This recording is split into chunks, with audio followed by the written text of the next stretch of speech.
Quizá sobre decir que Citroën ha sido una de las firmas automovilísticas con un espíritu más vanguardista. Hace 30 años, continuando la estirpe de los DS y CX, aparecía en escena el ambicioso XM para rivalizar con las grandes berlinas del viejo continente y con la intención de hacer de nuevo historia. En el primer coche del año de Europa de la década de los 90, todo era nuevo, el chasis, la carrocería y una gama de motores que al fin podía disponer del refinamiento de un 6 cilindros.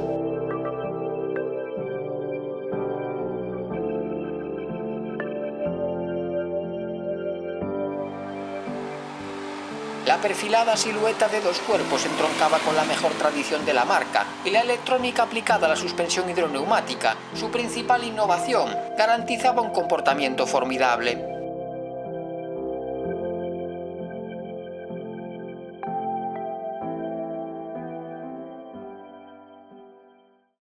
Todo comenzaba en el cielo, a 30.000 pies de altura sobre los Alpes, un día de octubre de 1984.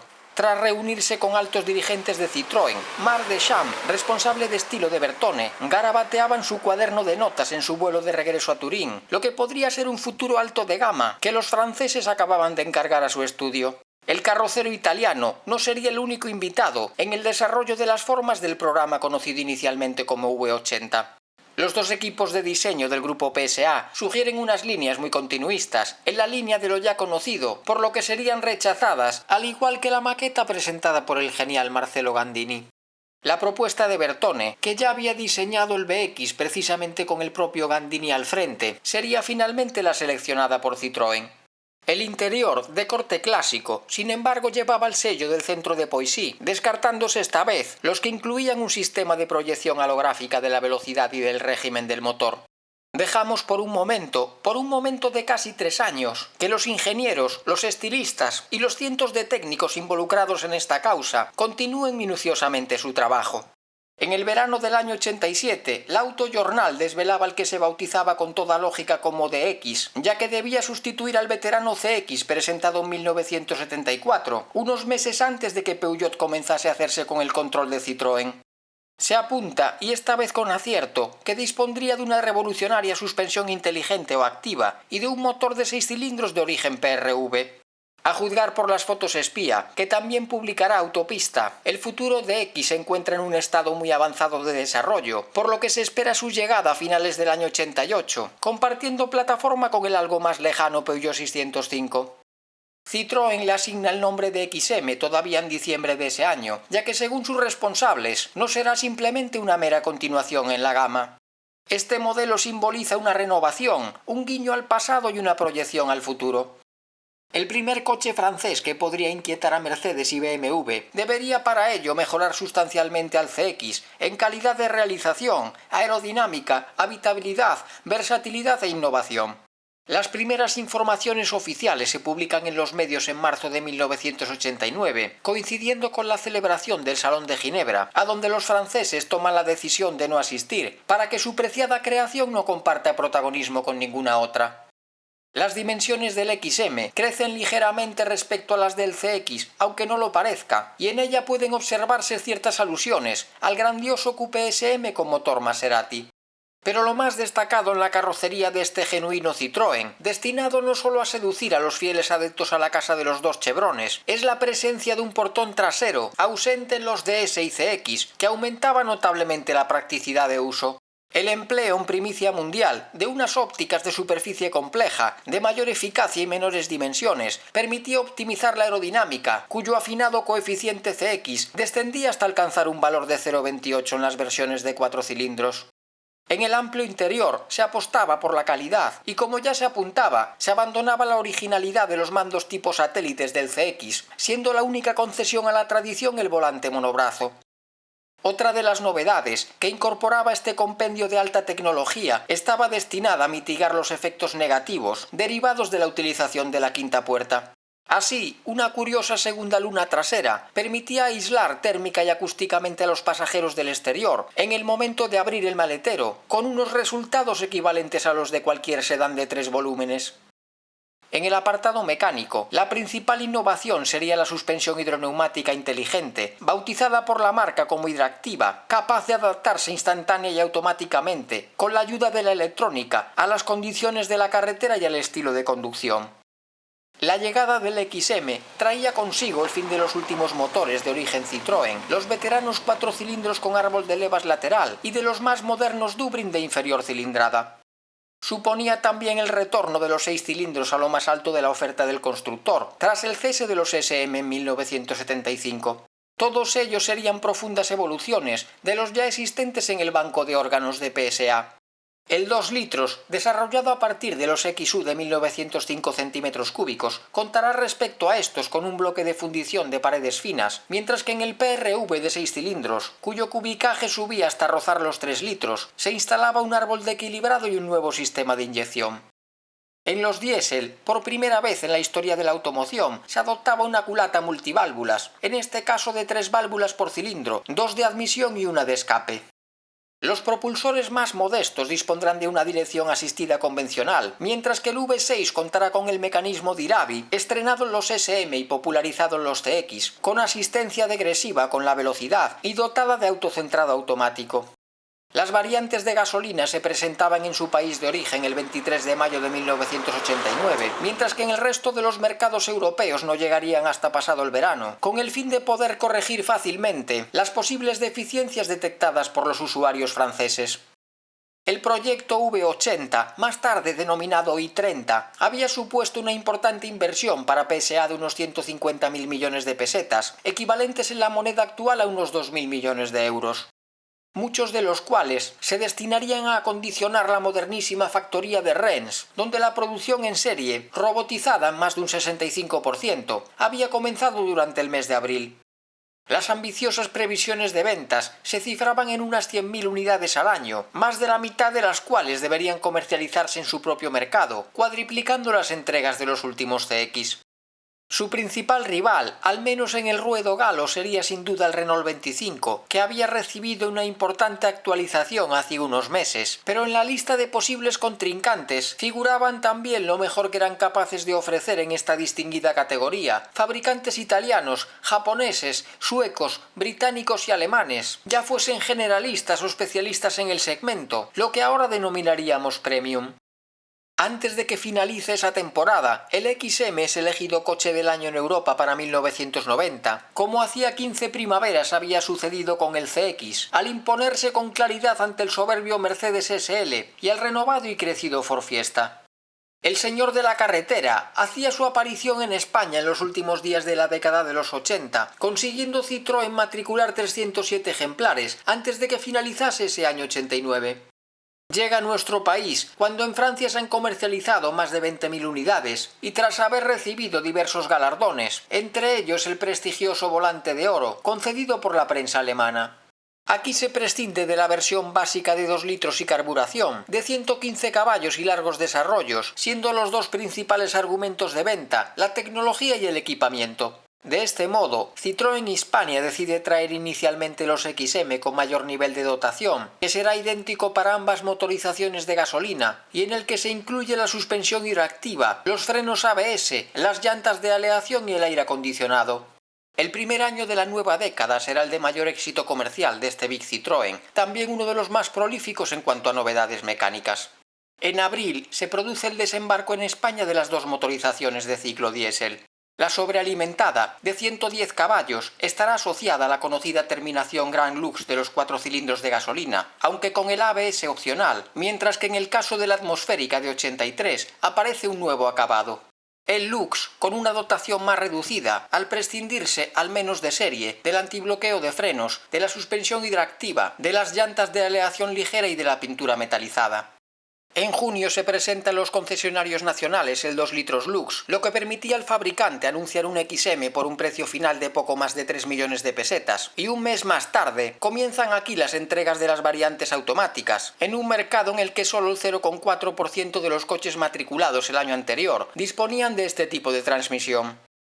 El cambio ZF de 4 velocidades estará asociado inicialmente a las dos motorizaciones de gasolina y contará con un controlador de velocidad manejado desde el volante, del que carecían las versiones manuales. Y para completar la gama en su parte alta, Citroën presenta por esas mismas fechas el XMV6 24 válvulas Exclusive.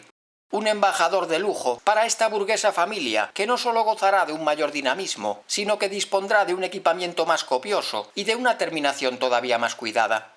El motor de 3 litros, tomado del Peugeot 605, estará dotado del sistema ACAP de admisión variable en función de las revoluciones, con el fin de aunar una adecuada elasticidad y una elevada potencia. Con los mismos desarrollos que el 12 válvulas, los 200 caballos autorizaban una velocidad punta de nada menos que 235 km/h.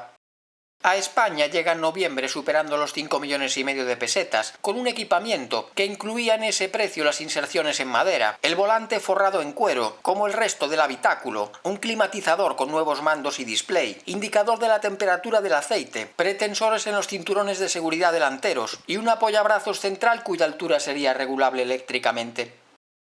Exteriormente será reconocible por las nuevas llantas perforadas con efecto turbina, exclusivas del modelo, y por los espejos pintados en el mismo color de la carrocería, como las bandas de protección que recorren los laterales y los propios paragolpes. Pero la marca del doble galón no se conformará con ofrecer únicamente una carrocería de 5 puertas con 200 caballos. Es entonces, a finales del año 90, cuando los medios especializados se hacen eco de los futuros XM. Un BREAC y una berlina de 3 cuerpos, que debería estar movida por un potente V8 en el que estaba trabajando PSA. Ni el 8 cilindros ni la carrocería de 4 puertas llegarán a ver la luz, como tampoco lo harán las variantes de 4 ruedas motrices e incluso directrices, con las que se especulaba durante su lanzamiento comercial.